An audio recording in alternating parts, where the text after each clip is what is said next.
আমরা এখন ভ্যানিসে ভাসমান শহরে আছি। ভ্যানিস হচ্ছে গাড়ি মুক্ত শহর। এখানকার মানুষেরা পায়ে হেঁটে বা নৌকা ব্যবহার করে যাতায়াত করে। সে যাই হোক, আপনি আপনার গাড়ি নিয়ে ভ্যানিসে আসতে পারেন এবং এখানে ঐতিহাসিক শহরের কেন্দ্রের বাইরে আপনি আপনার গাড়ি পার্কিং করে রাখতে পারেন। বোটে থাকতেই আমাদের ট্যুরিস্ট গাইড বলে দিয়েছিল যে আমরা নেমে 4টি ব্রিজ পার করে তারপর একটা লাল রঙের বিল্ডিং আছে, সেখানে একটি পতাকা আছে, ওইখানে আমাদের দাঁড়াতে হবে। সবাই মিলে একত্রিত হয়ে তারপর আমরা সেন্ট মার্কস ব্যাসিলিকাতে যাব। সেখানে আমাদের খ্রিস্টজাগ উৎসর্গ করা হবে। তাই আমরা বোট থেকে নেমে সবাই এখন সেদিকেই যাচ্ছি। এক পাশে সব বিল্ডিং লাল, সাদা, হলুদ রঙের, আবার আরেক পাশে গভীর সমুদ্র।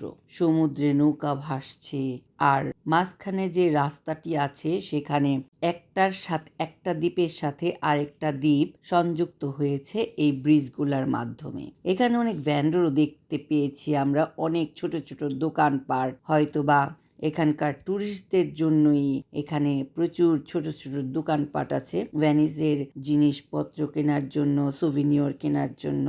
আর ভেনিসের সবচেয়ে মূল্যবান একটি অংশ হচ্ছে কাঁচ দ্বারা তৈরি করা বহু মূল্যের জিনিস এখানে কিনতে পাওয়া যায়। আমরা ঘুরে ঘুরে এই দোকানগুলোতে দেখেছি। এটি হচ্ছে সেই জায়গা, সাদা ফ্ল্যাগ আছে সেখানে আমরা দাঁড়িয়েছিলাম আমাদের ট্যুরিস্ট গাইডদের জন্য আর সব মানুষদের একত্রিত হবার জন্য।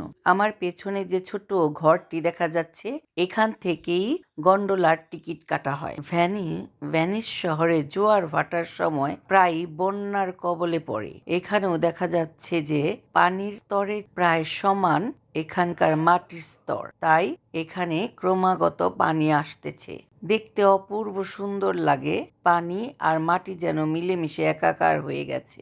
আর বন্যায় জোয়ার এলেই দেশটি বন্যার কবলে পড়ে যায়। সারা এলাকা জুড়ে পানি থই থই করে, আবার ভাটার সময় পানি সব নিচে নেমে যায়। এখন জোয়ার আসছে, তাই পানি উপরে উঠছে। ভ্যানিসের রাস্তা সব সময় ভেজা থাকে, তার কারণ হচ্ছে চাঁদের মহাকর্ষীয় টান আর আদ্রিয়াক সমুদ্র জলের ধাক্কা ছাড়াও ভ্যানিসে বন্যা মূলত জলবায়ুর কারণে ও জলবায়ুর পরিবর্তনের কারণে এবং সমুদ্রের উচ্চতার বৃদ্ধির কারণে বন্যা হয়ে থাকে, যার ফলে ভ্যানিস ডুবে যায় পানির নিচে। কারণ শহরটি দুর্বল ভিত্তির উপর নির্মাণ করা হয়েছিল। টেকটোনিক প্লেটের স্থানান্তরের উপরে বসে আছে ভ্যানিস।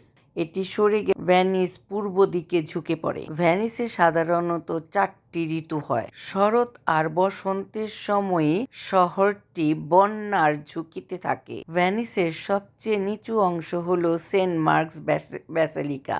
আমরা এখন প্রায় সেইখানেই আছি দাঁড়িয়ে। সমুদ্র পৃষ্ঠ থেকে মাত্র 25 ইঞ্চি উপরে দাঁড়িয়ে আছে এই জায়গা, তাই শহরের সবচেয়ে বন্যাপ্রবণ অংশগুলির মধ্যে একটি। তাই জোয়ার ভাটার সময় নিয়মিতভাবেই পানি খাদের উপরের কয়েক সেন্টিমিটার উচ্চতায় উঠে যায়। অনেক জায়গায় বাসাবাড়িতে মালামাল আনলোড করার যে সিঁড়িগুলি আছে সেগুলি এখন মূলত পানির নিচে আছে।